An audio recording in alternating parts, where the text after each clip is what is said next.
សូ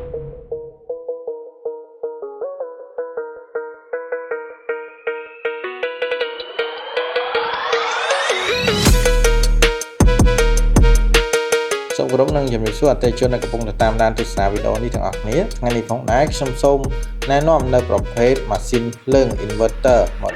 model ថ្មីទាំងពីរ model ចំពោះ model ទី2ម៉ាស៊ីនភ្លើងប្រភេទ inverter ប្រើប្រាស់សាំងសុត Magnetic model NCGI 4000S ជាប្រភេទម៉ាស៊ីនភ្លើងកម្លាំង 3.5 kW ប្រើប្រាស់ដោយប្រអប់កន្ត្រាក់ប្រភេទភ្លើង220និងមានទម្ងន់ 24.5 គីឡូក្រាម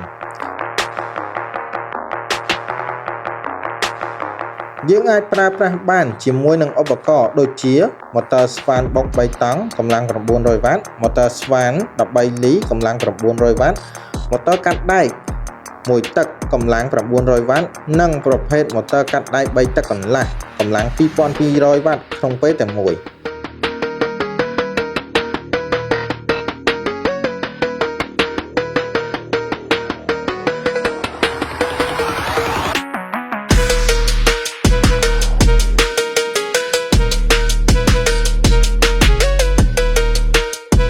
ហើយយើងក៏អាចធ្វើការប្រើប្រាស់បានជាមួយនឹងប្រភេទប៉ុស្តិ៍ផ្សារកម្លាំង 200 អាំពែបានស័ក្តិសមសម្រាប់ការងារប្រើប្រាស់ក្នុងការងារជាងទូទៅការដ្ឋានសំណង់ប្រើប្រាស់តាមផ្ទះឬការប្រកបអាជីវកម្មផ្សេងៗបានដូចគ្នា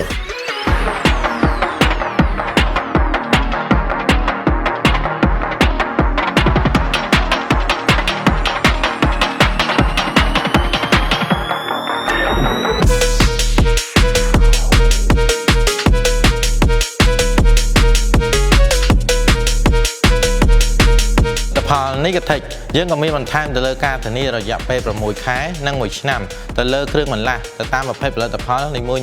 និងមានការធានារយៈពេល3ឆ្នាំទៅលើសេវាកម្មជួសជុលជាពិសេសយើងមានដៃគូជួសជុលទូទាំង25ខេត្តក្រុងនិងមានភាពងាយស្រួលក្នុងការរកជាវបានទូទាំងប្រទេសកម្ពុជា